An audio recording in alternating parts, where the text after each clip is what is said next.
Old allegiances are not easily abandoned. But now that the war is over, we must look to rebuild and forge new alliances. There are ships and shields to be built, and Joffrey will need a steady supply of ironwood for his armies. I'm told there are others who would happily serve that purpose, but I trust we can rely on House Forrester. Forrester Ironwood does seem rather unique. Yes, Your Grace. It would be a shame to see it fall into the hands of another house. I imagine you'd do almost anything to prevent that from happening, wouldn't you? Ask any Lannister, and they'd do whatever was necessary to save Casterly Rock. It would be unfortunate to see another house lay claim to what's yours. Yes, Your Grace. I would do anything. I see. What would you have the girl do, Cersei? It's not as if she fought beside the Starks, wielding a battle axe for the Northern Army. It raises an interesting question, I suppose. Can we truly blame those who end up on the wrong side of the war? Our dear Marjorie here was betrothed to Renly Baratheon on the false assumption that he would one day rule the Seven Kingdoms. Can we fault her for her mistake? Should she be held accountable?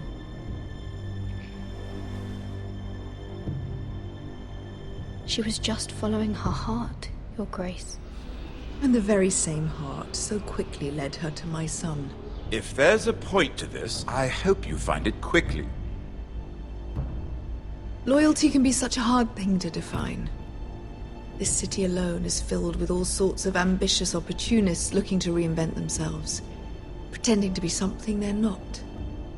Who knows what lurks within their hearts? You are a girl from the north, here in service to Lady Marjorie. One can only assume her interests are yours.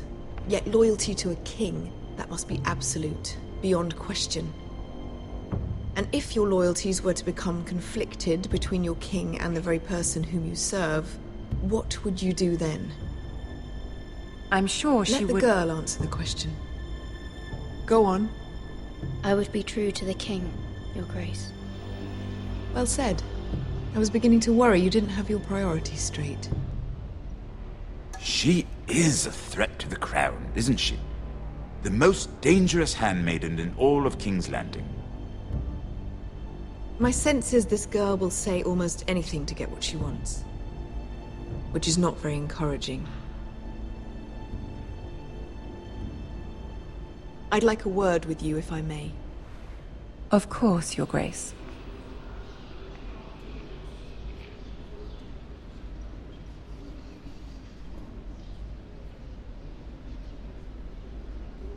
I'll walk you out.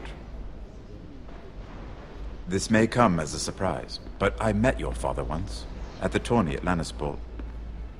Even then he didn't trust Roose Bolton. We only spoke briefly, but your father struck me as an honorable man. You have my condolences for his loss. These would be trying times for your family, even under the best of circumstances. Thank you, Lord Tyrion. That's very kind of you to say. That certainly took courage. To so publicly declare your loyalty to Joffrey for all to hear. Poor Lady Marjorie was humiliated, although Cersei seemed quite pleased. It was quite the first impression. I, of course, found it all highly entertaining.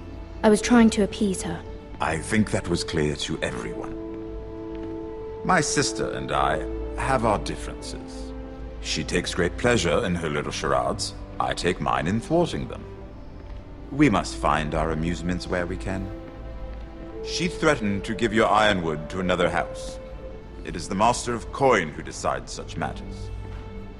The Crown needs boats. Boats need wood, and I speak for the Crown in this regard, not her. What are you suggesting? I suppose the Crown could be persuaded to secure ironwood from House Forrester. Lady Marjorie might not look favorably on such an alliance. And it would infuriate Cersei. Although what would be amusing for me might prove rather dangerous for you and your house. Are you willing to risk that? It's a risk I'm willing to take, Lord Tyrion. Please. You are a brave girl, aren't you? I'll consider it. Now, if you'll excuse me, I promised Sansa I would join her for dinner tonight. 3 beautiful bottles of Dornish wine await my arrival. The mere thought of them makes me thirsty already. Thank you for the advice, Lord Tyrion. Just be careful. This is not the North. King's Landing can be a nest of vipers to the uninitiated.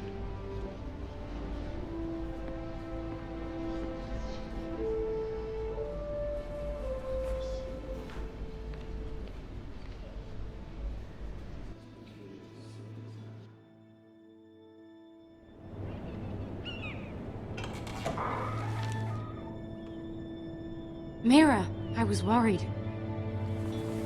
How was it? Cersei has a way of looking at you as though you're nothing. It went well. Really? That's a relief.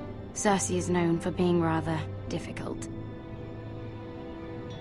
Lady Margaery has spent the entire day working on seating arrangements for the wedding.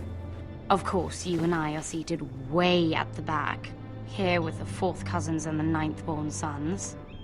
Ah, Sir Jaime. I wouldn't mind tarnishing that white cloak of his. Sarah! What? It's true. And Oberyn Martell, the Red Viper. I'm told he has a paramour. He is quite handsome. And quite passionate, from what I've heard. Perhaps Lady Margaery could make the right introductions. Who knows? We might meet our future husbands.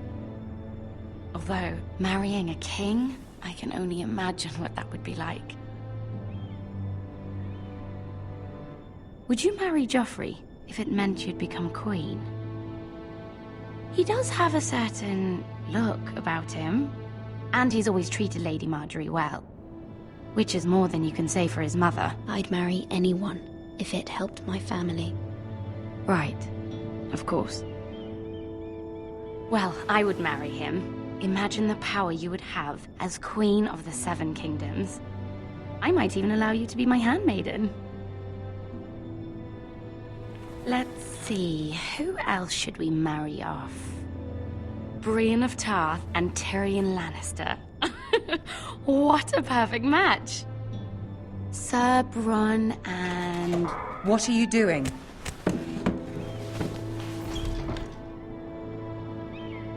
Well? I'm sorry, my lady. As am I. We shouldn't have been messing about. This is not a game. It's a battle plan. Allies and enemies can be made with every move. Yet they say it is men who are powerful. The Queen was pleased by your display, Mira. I'm just glad it's over.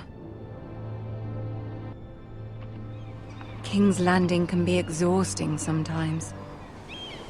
There's always someone to please or some perceived slight to smooth over. I fear it will only get worse when I am queen. Once they know your true heart, the lords and ladies will have no choice but to love you.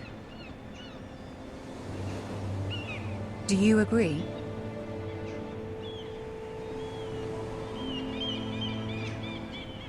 Once you are queen, the lords and ladies will do their best to please you. You learn very quickly. You were brave agreeing to obey the Boltons. That cannot have been easy. I know you must fear what Lord Bolton might do to your family. I do appreciate your willingness to appease her, as difficult as it may have been. Thank you, my lady. There's been something on my mind. Something important.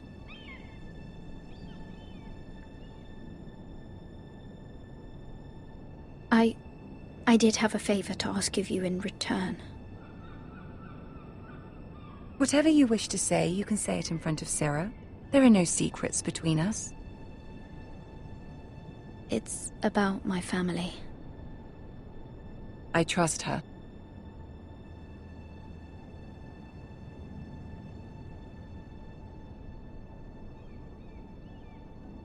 Go on. Ask. Please, Ramsay Snow is on his way to Ironrath to see my brother bend the knee. Ramsay? Roose Bolton's bastard? I fear my family will suffer if Ramsay is left to do as he likes. But if a raven could be sent to the Boltons to let them know House Forrester has the protection of the crown,